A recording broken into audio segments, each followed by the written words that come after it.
Hello, everyone. Welcome to Breakfast English Podcast. I'm Emily. And I'm Mark. We're very happy you're here today. Mark, how are you today? I'm good. A little tired, but good. You know, adult life. Yes. Today we talk about something very important. The topic is, it's never too late to start. Oh, I like this topic. I really need this message sometimes. Mark, why do you think some people say it's too late? I think it is simple. People see rules everywhere. Friends, family, school. They say, by age 25, you must finish your studies and find a good job. By 30, you should have a stable career, earn good money, and maybe start a family.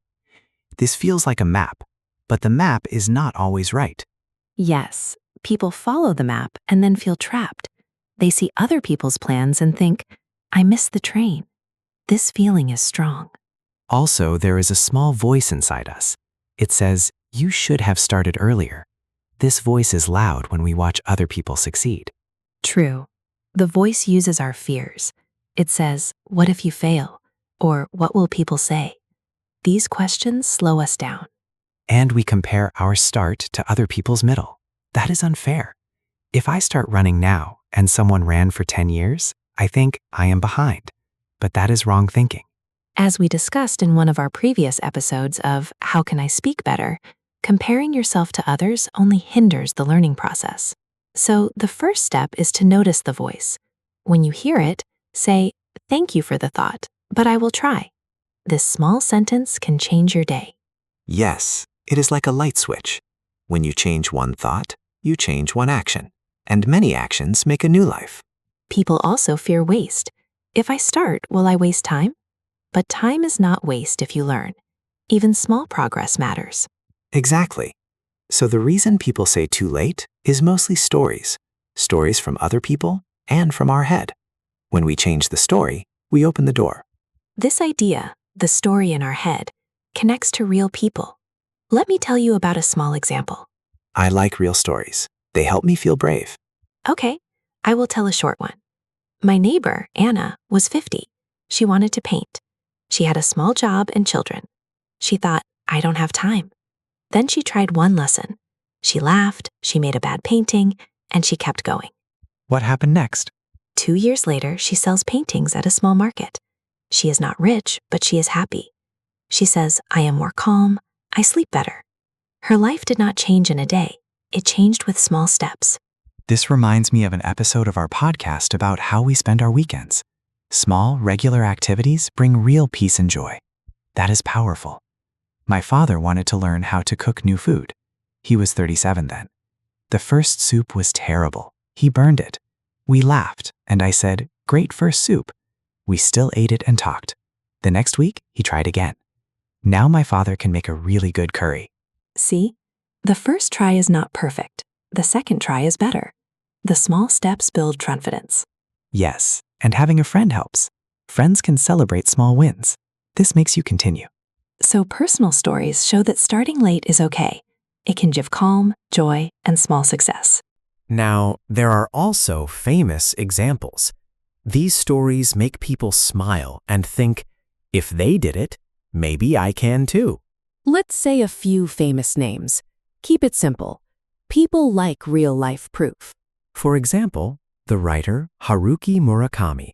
He started writing when he was almost 30. Before that, he had a normal job and no writing experience. Yes, and Julia Child is another good example. She learned to cook in her late 30s. Later, she became famous with cooking TV shows. Many people think writing or cooking is only for young people, but these stories show it is not true. These examples are important because they show a pattern.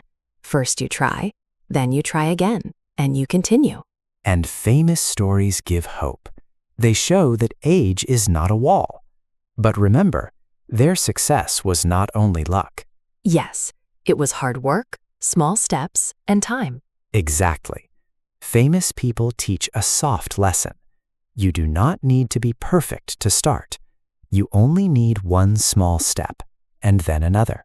Now, let's see why this works, why the brain likes it. This helps people trust the plan. Emily, tell me, Why is learning at any age good? Our brain likes challenge. When we learn, new brain paths form. It is like making small roads in a town. The more roads, the more places you can go. So learning keeps the brain active. Yes, studies say people who learn new things feel better and think clearer. They are often happier because learning gives small wins and rewards. Is this fast? Will a short course help? Yes, even small practice helps. 10 minutes each day builds a new habit in time. The key is regularity. I like that word, regularity. A small daily habit is stronger than a big one once a month.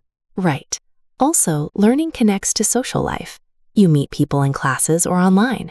This is good for mood and support. So science supports the idea. Small steps, daily practice, social support. This is our plan. Now let us move to the most practical part, how to start. We will make the plan feel natural and friendly. Okay, I need a plan that I will follow. Not a list on paper, a live plan. Start with a small action you can do today, not next week, today. For example, learn one word, make one phone call, walk 5 minutes. Simple, but how to make the second step come easily?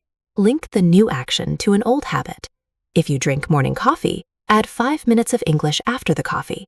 This is habit linking. It feels easy because you already do the first habit. So new action plus old habit equals easy start. Yes. Next, tell one person your plan. Say to a friend, I will learn one word every day. When you tell someone, your action gets a small promise. This helps you continue. What if I miss a day? Good question. Expect misses. Plan for them. If you miss a day, do not stop. Say, today I missed, I will do 2 words tomorrow. A forgiving voice is important. Also, make small rewards. After 1 week, have a small treat. Coffee, a walk, a short movie. Rewards keep you motivated. This feels like a gentle system. Start tiny, link to habit, tell a friend, expect misses, add reward. Exactly. And keep a small record. A notebook, an app, or a calendar with simple ticks. Ticks are small victories. They create momentum. Momentum is the secret.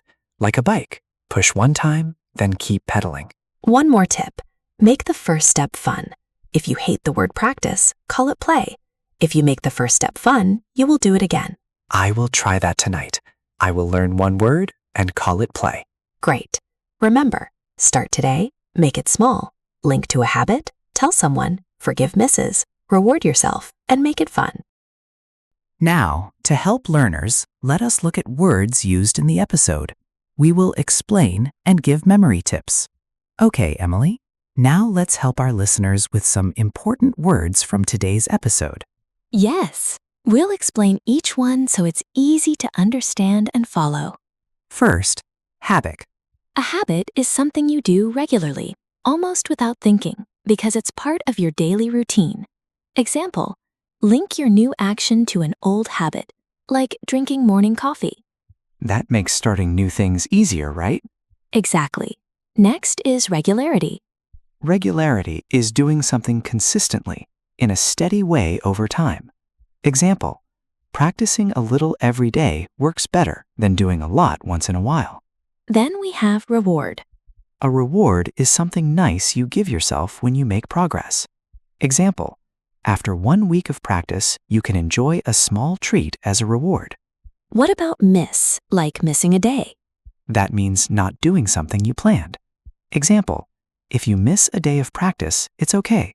Just continue tomorrow. And it's important to forgive yourself when that happens. Right. Forgive means stop blaming yourself and be kind after a mistake. Example, if you miss practice, forgive yourself and keep going. Another important one is inner voice.